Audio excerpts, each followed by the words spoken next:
Hi, everybody, and welcome to the SDG series. I have the lovely Namrata with me today, and I get the chance to host a little bit today and saying, my name is Anne-Marie. You've seen me before. I'm from the Umbrella Institute.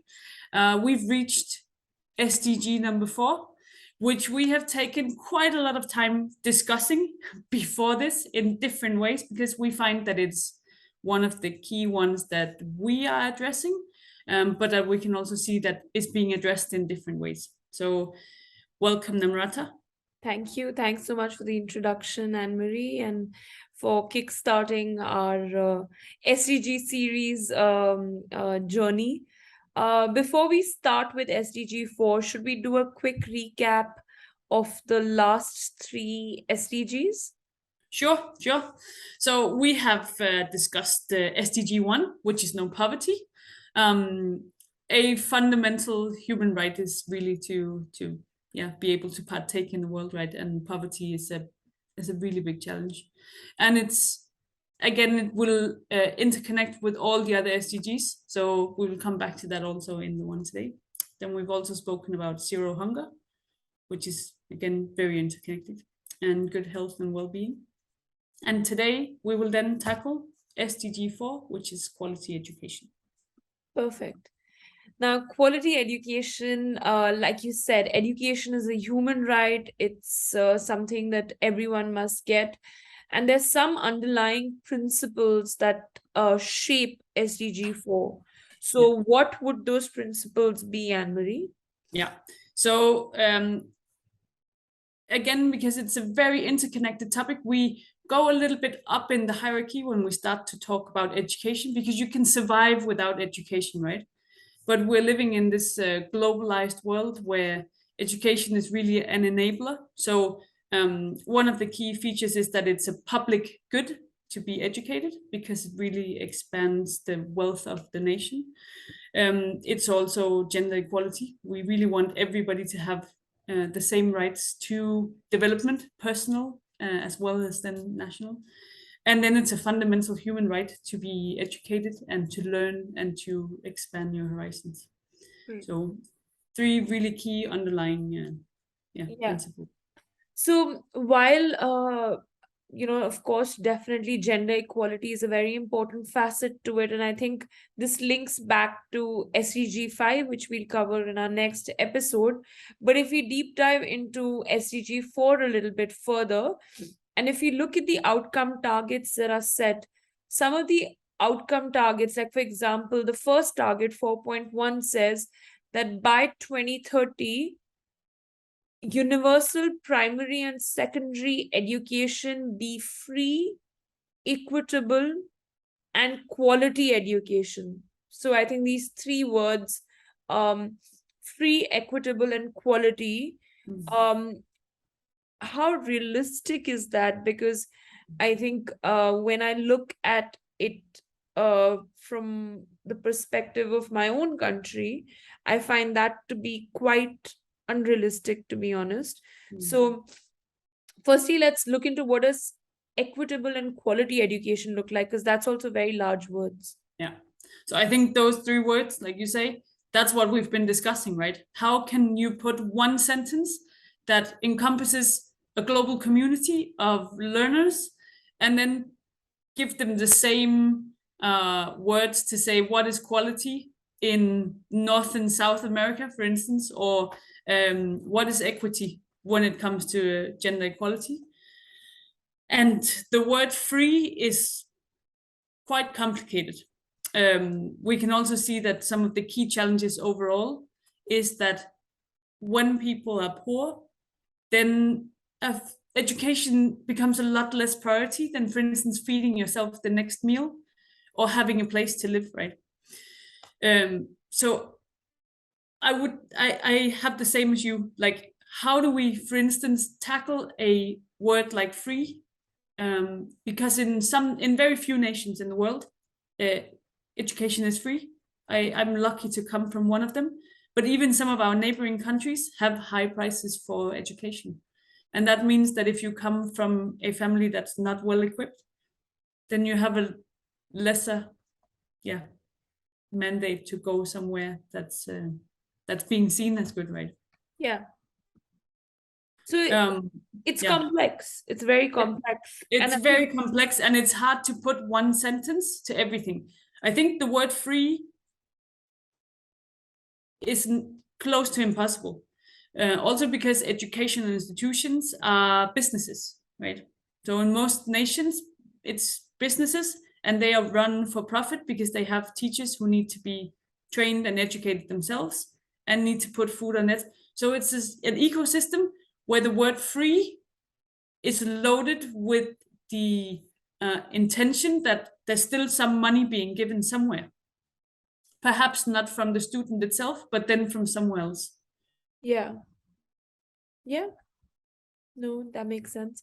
Um, so now if we go into equitable and quality, and is the equitable the more the focus on gender equality, or is it in comparison to other countries? Yeah, I think it's hugely connected to um, both the financial equity, that's complicated. It's gender equality. Do you make sure we can see that when we look at all the graphs we've gone through over the past few months, Namrata, Yeah. that females and girls are underrepresented in the classrooms, and that means that it's really, you have to give them something else to come to class, right? um, and there's a lot of culture in that, there's a lot of tradition. So equity means giving them equal opportunity to come with different means, right?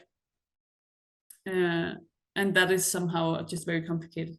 And the word quality is also very much loaded, that quality is the same everywhere, and it's not.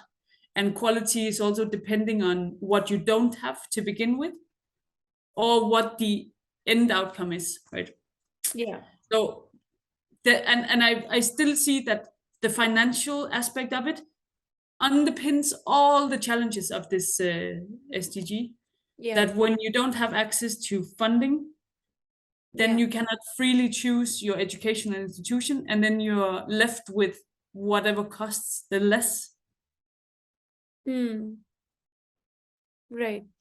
Um, so a lot of the parts of the education, I think the SDG 4 starts more with primary and secondary education.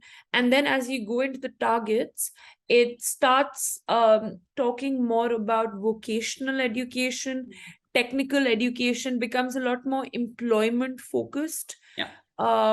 which I feel is much more linked universally, whereas I think free education for me is a tougher ask.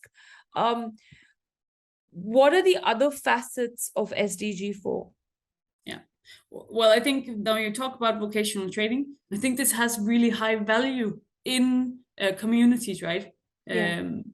Because it means that you have a skill and you can go out and use that skill. You don't necessarily need to read in a book, but you can actually have free training, maybe from your father or from someone in your family. And this is what we see in many places of the world. And hopefully we continue to do that, right? Because that sort of education can start as soon as you can walk. Whereas book education is something you need someone else to train you in somehow. So vocational training, I find, is possibly the most interesting way to upgrade all the people who don't have access to a lot of education. Yeah. And then we can still see that the issue with having big quantities of either a specific gender out of school or specific regions is that you keep that region or that gender in a pit, in a place where they can't support themselves.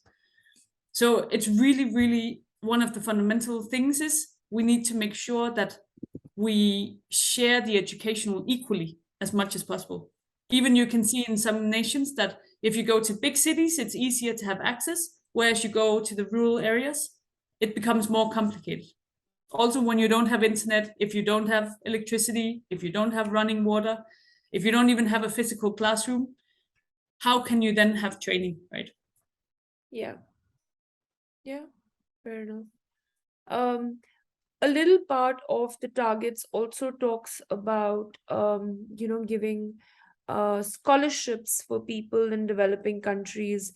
It talks a little bit also about the supply of qualified teachers Mm. um, in developing countries. So in some sense, targets 4.A, B, and C talk a little bit about these differences in developed and developing nations, Yeah, and it talks about that equitable nature yeah, of it. And then if we take a step back and we think of SDG 4, UNESCO is leading education to 2030. It's come up with a framework for action as a roadmap. um, if we want to know where we are currently, we all know that with COVID, a lot of the 2030 targets have become quite derailed. So, how has COVID impacted SDG 4? I know in the last few episodes, Anne Marie, we spoke a lot about the negative impact COVID has had. But I think given we're discussing SDG 4, I want to kind of understand the gravity of the situation with yeah, achieving SDG 4 targets. yeah. I think over the past decade, there has been almost to an extreme degree a very high focus on education because it's something that we can see is this public good, right? And companies, for instance, which is what I work with a lot, can also see that when you train a community, there's a positive vibe. They create jobs for themselves. They create literally wealth more in that society. So there's been a great focus on all the positive outcomes of education. And that's why pre-COVID, education was probably one of the targets that was most on rail and on track. Mm. But because uh, some communities are very volatile, right? When you don't have access to a lot of things, then you're dependent on, let's say, external outcomes. So once COVID hit, there was a lot of initiatives that stopped. A lot of focus went to a different place. And so with the quality education, some of the most needing countries saw a big drop in, for instance, access to classrooms. Yeah. Um, and the challenges are also still that when you cannot physically meet each other, then there's a lot of hindrances if you don't have internet access, if there's no electricity where you live, you don't have a laptop, you don't have a phone, like all the things that we take for granted every day is because we're lucky, right? There's a big portion of the world's population that don't have access to internet. Um, there's a big, I saw the other day, there's 2.3 billion people in the world who don't have access to a kitchen with electricity. Um, and so if you don't have access to cooking with electricity, you also don't have access to education through any sort of electrical appliance. And that just shapes the accessibility to yeah.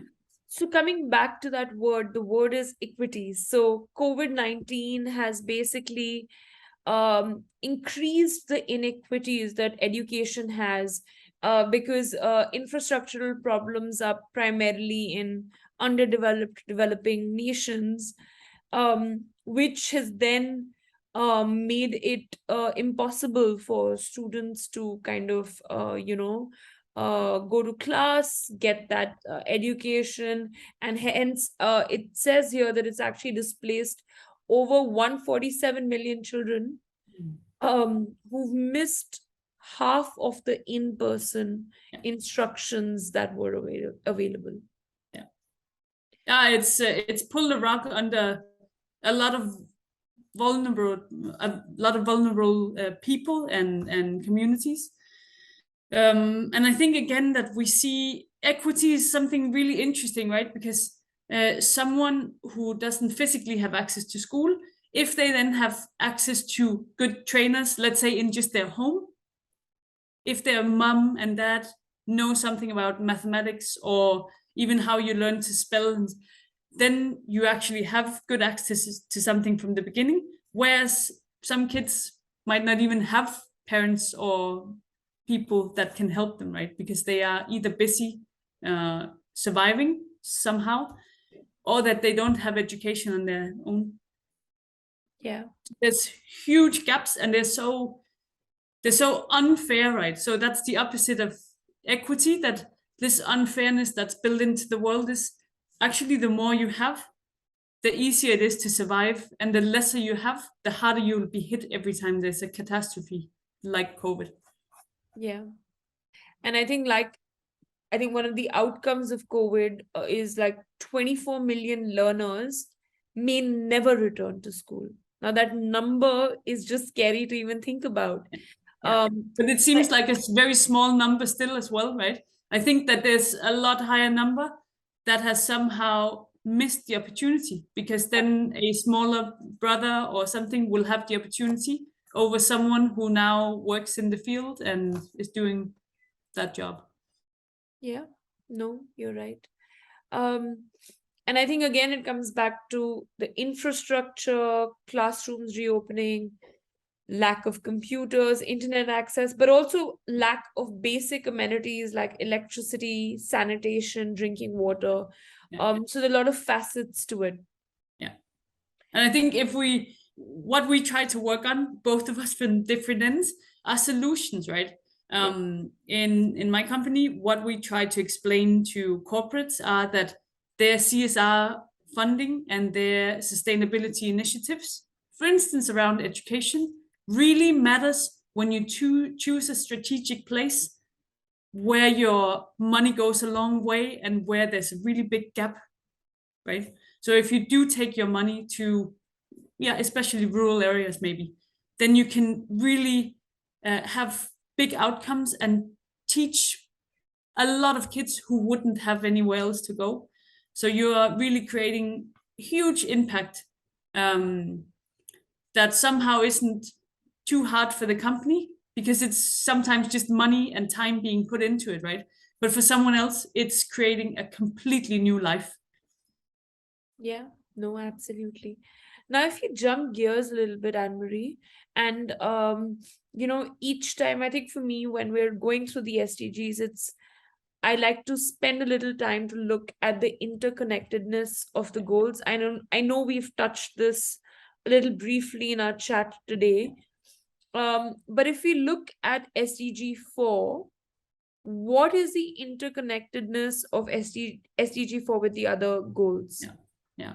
I think this could be a discussion you just pitch in, but it's heavily connected with SDG 1, as we spoke about in the beginning. Actually, the three other SDGs that we have spoken about before is no poverty and zero hunger and well-being, right? If you have challenges, either with money, not having food, or if you are somehow physically or mentally enabled, then there are really great gaps to going to school and learning something. And then the SDG 5 that comes after this one. Gender equality is such a cultural and traditional thing that's built into so many different nations in different ways. And that takes time to change. It's not something you say with a law or something, because it's built into the way communities are literally built. And it just has an imbalance towards females somehow falling out of that anytime. I do think that something like SDG 6, sanitation, is also very interconnected, like clean water and sanitation. Yeah.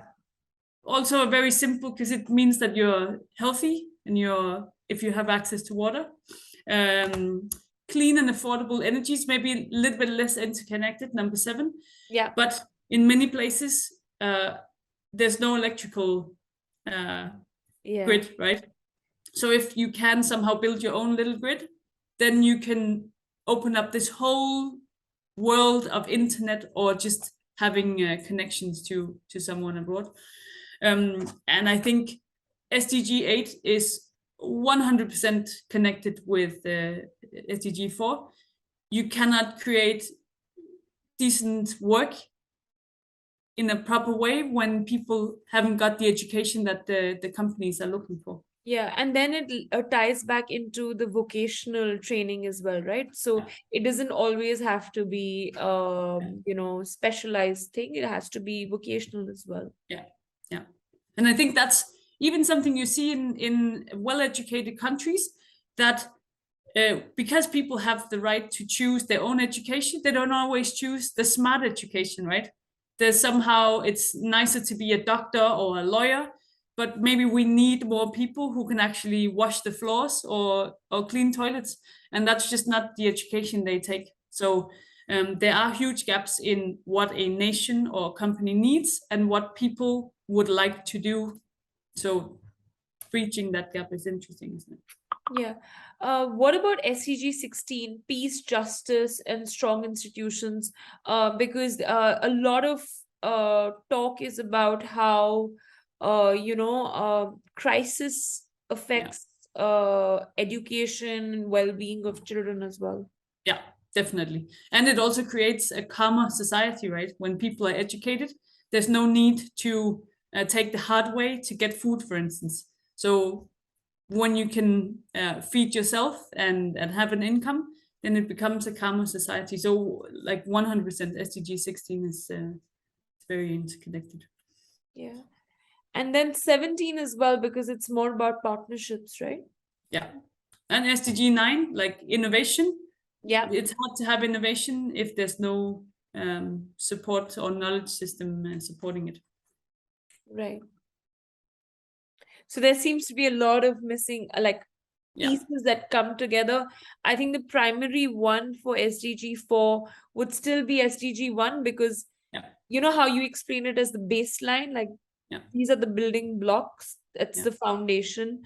And if poverty directly impacts education and what people can spend for it. yeah. um and then I think SDG 5 would be a big one too. Yeah. And it's if you take Maslow's theory of needs, right? If Yeah, you don't have the needs to get to work or get to school, then you don't go out and realize yourself. So if the fundamental bricks are not there, then it's really hard to keep building on the pyramid. yeah, I think SDG 4 is very interesting. I think there's opportunities for businesses who work with SDG 4 because we very often see SDG 4 as a business opportunity, right? But when we then look at those three complicated words, free, quality, and equity, then it really shifts the mindset for companies. So I think most of them really target quality education and trying to breach some of the gaps there are in quality education. So that one we can somehow tick, right? Because that's a good business performance tool. But when it comes to equity and making sure that they do reach the weakest in their potential audience, then it's complicated, right? Because if it's free and equitable, then it's not a good financial model. But then they can think about other ways to create their business model so that it's not necessarily the end user and the student who pays, but that you have, let's say, sponsors or a support system. Like SDG 17 talks about partnerships, right? Creating something that has impact and that can be paid for by someone who's not the end user. got it. No, that makes a lot of sense. Yeah. And then we'll see good things happen. But I think SDG 4 is a continuous work. When something good happens in SDG 4, it trickles out into all the rest of the sustainable development goals. Absolutely. And that's what they say, that for a poor man, educating their child changes the trajectory for the next 5 generations. Yeah. So Yeah. education is baseline for you to change the way, the It's, opportunities you have, the life you and your children can have. yeah, I completely agree. I think that's a great closing remark that equity, good things come from education. Yes, absolutely. Thank you so much for your time today, Anne-Marie. I really enjoyed this short and interesting chat on SDG 4. We'll be back again for SDG 5. So please continue watching the series. And if you have questions, comments, some aspects that we may not have covered, please comment, please reach out to us, and we'd be happy to do another session on that as well. Exactly. Or if you have a specific thing for your company or your community, then ask us. We would love to be part of it. Yes, absolutely. Thanks so Thank much. you. Thank you.